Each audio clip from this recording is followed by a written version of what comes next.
बहुत समय पहले की बात है। अफ्रीका के एक घने जंगल में एक शेर रहता था। नाम था शेरू। वो अपने बल, बुद्धि और न्यायप्रिय स्वभाव के कारण जंगल के सभी जानवरों में प्रसिद्ध था। हालांकि शेरू को जंगल का राजा माना जाता था, पर वो कभी किसी पर अन्याय नहीं करता था। वो सिर्फ उतना ही शिकार करता जितनी उसकी जरूरत होती। शेरू जब छोटा था तब उसके माता पिता को शिकारी मारकर ले गए थे। वो अकेला रह गया था। कई दिनों तक वो भूखा प्यासा जंगल में भटकता रहा। एक दिन एक बूढ़ा हाथी गजानन ने उसे देखा और अपने झुंड में जगह दी। वहीं से शेरू को समझ, अनुशासन और जंगल के नियमों की शिक्षा मिली।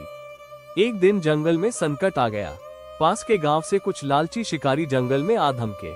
उन्होंने जानवरों को फंसाने के लिए जगह जगह जाल बिछाए और कई निर्दोष जीवों को बंदी बना लिया। पूरे जंगल में डर का माहौल छा गया। जानवरों ने मिलकर एक सभा की और शेरू को अपनी बात रखने के लिए बुलाया। शेरू ने न सिर्फ सभी जानवरों को एकजुट किया, बल्कि एक योजना भी बनाई। शेरू ने अपने सबसे तेज दौड़ने वाले चीते चंद्र को गांव भेजा कि वह इंसानों की भाषा में लिखा एक संदेश उनके मुखिया तक पहुंचाए। उस संदेश में लिखा था, हम जानवर इंसानों से शांति चाहते हैं, पर अगर हमारी स्वतंत्रता छीनी गई तो हम भी जवाब देना जानते हैं। हमें छोड़ दो, वरना इस जंगल से कोई वापस नहीं जाएगा। शिकारी हंस पड़े। उन्हें यकीन नहीं था कि जानवर कोई मुकाबला कर सकते हैं। लेकिन उसी रात शेरू और उसकी सेना ने जंगल के कोने कोने से हमला कर दिया।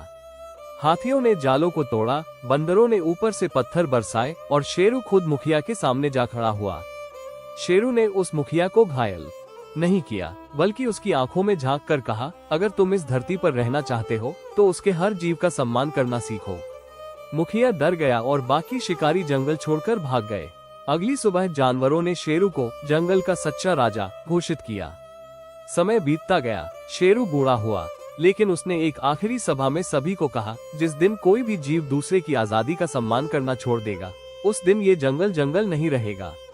शेरू की कहानी जंगल के हर पेड़ पौधे में गूंजती है। वो राजा था, पर तलवार से नहीं, दिल से। दक्षिण भारत के एक घने वर्षा वनों में एक दुर्लभ काली तेंदुआ रहती थी। उसका नाम था काली। वो न तो झुंड में रहती थी, न ही किसी से दोस्ती करती। उसकी चमकदार काली खाल और नीली आंखों से सभी जानवर डरते थे। काली जब छोटी थी तब उसकी माँ को बाघों के एक झुंड ने मार डाला था। तब से वह अकेली रह गई थी। डर और तिरस्कार ने उसे कठोर बना दिया।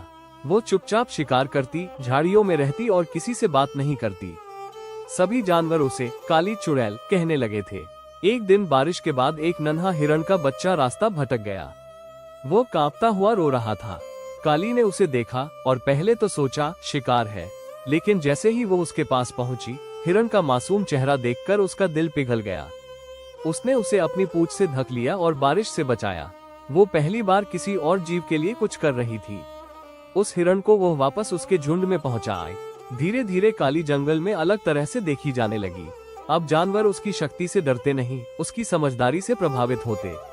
एक दिन जब शिकारी जंगल में घुस आए और उन्होंने कई छोटे जानवरों को कैद कर लिया, तब वही काली चुपचाप रात में उनके कैंप में घुसी। उसने एक एक पिंजरे को अपने मजबूत पंजों से तोड़ दिया। वो इतनी तेज और चुप थी कि शिकारी सिर्फ उसकी परछाई देख पाए और डर के मारे भाग गए। अब वो जंगल की रानी तो नहीं, पर अंधेरे की रक्षक कहलाने लगी। वो दिन में नहीं दिखती, पर जब भी किसी को मदद चाहिए होती, वो रात के सन्नाटे में चुपचाप आ जाती। जंगल के बच्चे अब अपनी माँ से सोते समय कहते, माँ, काली आएगी ना आज हमें देखने। अगर यह कहानी आपको अच्छी लगी हो तो हमारे चैनल को लाइक और सब्सक्राइब जरूर करें।